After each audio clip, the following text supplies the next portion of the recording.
बिरजू एक गरीब व्यक्ति था। बड़ी ही मन्नतों के बाद उसकी बीवी गर्भवती हुई थी। बिरजू को अपने बच्चे होने का बेसब्री से इंतजार था। ऐसे ही एक रोज बिरजू खेत से घर आता है और तभी उसकी बीवी को प्रसव दर्द शुरू हो जाता है।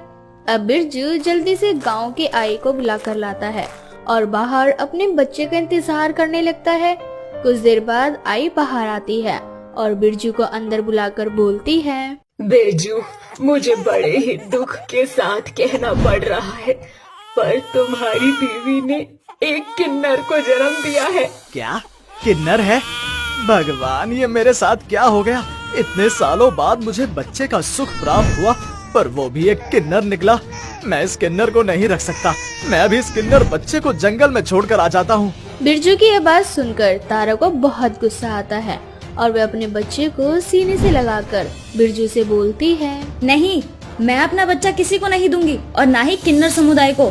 मैं एक माँ हूँ और अकेले ही अपने बच्चे को पाल सकती हूँ, या फिर मुझे आपको और इस गांव को छोड़कर जाना ही क्यों ना पड़े। इस तरह से तारा अपने किन्नर बच्चे को लेकर अपने पति को छोड़कर पास के एक छोटे से गांव में चली जाती है, जहां तारा दिन रात मेहनत मजदूरी करके अपने बच्चे को पालती है और जैसे तैसे उसका बच्चा बड़ा हो जाता है। वह उसको खूब पढ़ाती लिखाती है। देखते ही देखते तारा का किन्नर बेटा, जिसका नाम उसने अर्जुन रखा था, वो बड़ा हो जाता है और एक दिन अपनी माँ से बोलता है, माँ, मुझे अच्छा नहीं लगता आप लोगों के घर घर जाकर काम करती हो और वहाँ से आकर फिर आप मेहनत मजदूरी करती हो। आप सुबह से रात तक बस काम ही करती रहती हो। आखिर आप यूं ही कब तक काम करती रहोगी?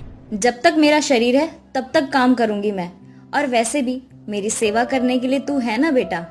इसीलिए तो माँ, मैं नहीं चाहता कि अब आप काम करो। मैं बच्चों को ट्यूशन पढ़ाता हूँ। मेरे पास इतने पैसे हो गए हैं कि मैं अपना खुद का एक इंस्टीट्यूट खोल सकूं। मैं सोच रहा हूँ कि गांव में एक बड़ा सा ट्यूशन खोल दूं ताकि बच्चे अच्छे से पढ़ सकें। ये तो बहुत अच्छी बात है बेटा। अब इस तरह से कुछ दिन बीत जाते हैं। अर्जुन अपना एक छोटा सा ट्यूशन खोल लेता है, जहाँ वो आधे पैसों में बच्चों को ट्यूशन पढ़ाता है। उसके पास कई सारे बच्चे पढ़ने आते हैं।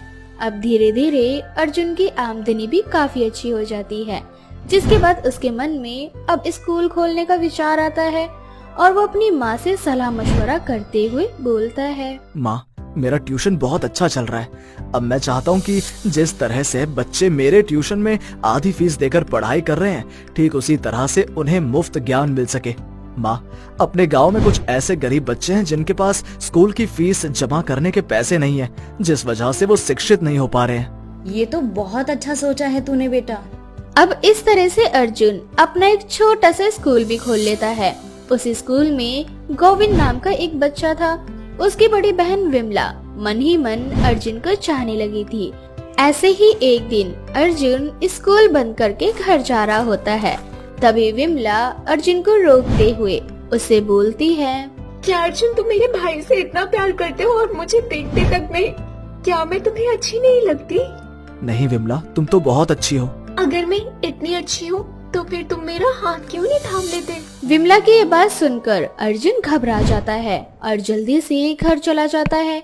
लेकिन ये सब गांव की कुछ औरतें देख लेती है और वो पूरे गांव में विमला को बदनाम करने लगती है। बदनामी के डर से विमला के पिता उसकी शादी अर्जुन से करवाने की सोचते हैं, लेकिन अर्जुन इस शादी के लिए साफ साफ मना कर देता है। अब विमला के पिता उसके सामने हाथ जोड़ने लगते हैं और जबरदस्ती अर्जुन की शादी विमला से करवा देते हैं। शादी के बाद अर्जुन विमला से हमेशा दूर दूर रहता है। ये सब कुछ विमला को अच्छा नहीं लगता और एक दिन जब अर्जुन स्कूल जाने के लिए तैयार हो रहा होता है तो विमला उसके पास आकर उससे बोलती है, मैं मानती हूँ कि तुम मुझसे प्यार नहीं करते और ये शादी तुम्हारी मर्जी के खिलाफ हुई है, पर इसका मतलब ये तो नहीं कि तुम अपना पति धर्म ना निभाओ। पति धर्म निभाने के लिए पति होना जरूरी होता है विमला। अर्जुन की आवाज सुनकर विमला को कुछ समझ नहीं आता। अब विमला आगे कुछ बोलने ही वाली होती है कि अर्जुन वहाँ से चला जाता है। अब विमला अपनी किस्मत को कोसते हुए खुद से बोलती है, ये सब मेरी ही गलती है। मैंने सोचा था अर्जुन जैसा पति पाकर मेरी जिंदगी खुशियों से भर जाएगी, उस दिन मैंने काकी को पैसे ना दिए होते तो मुझे इस गांव में वो बदनाम नहीं करवाती। मैंने जिस इंसान के लिए इतना ढोंग किया वो इंसान ही मुझे अपनाना नहीं चाहता। विमला की सारी बातें उसकी सास तारा सुन लेती है और विमला से कहती है, ढोंग? कैसा ढोंग रचा था तूने बहू?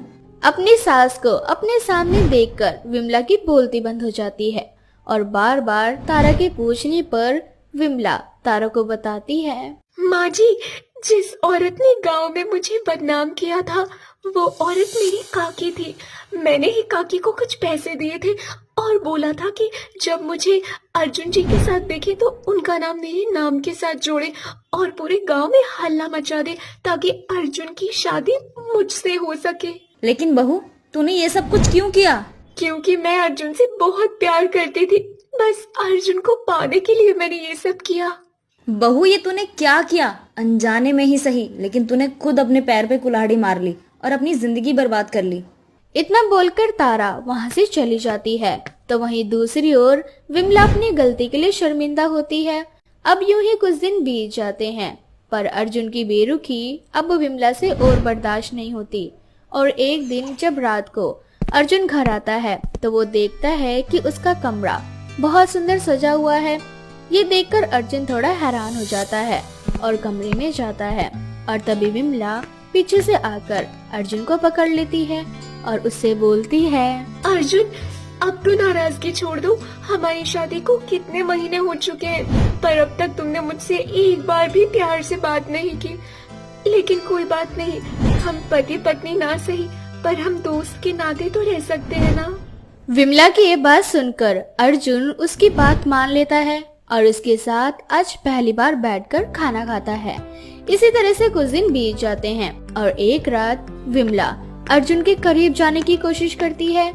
ये सब देखकर अर्जुन को गुस्सा आ जाता है और वह उससे बोलता है, ये तुम क्या कर रही हो? क्या कह रही हो?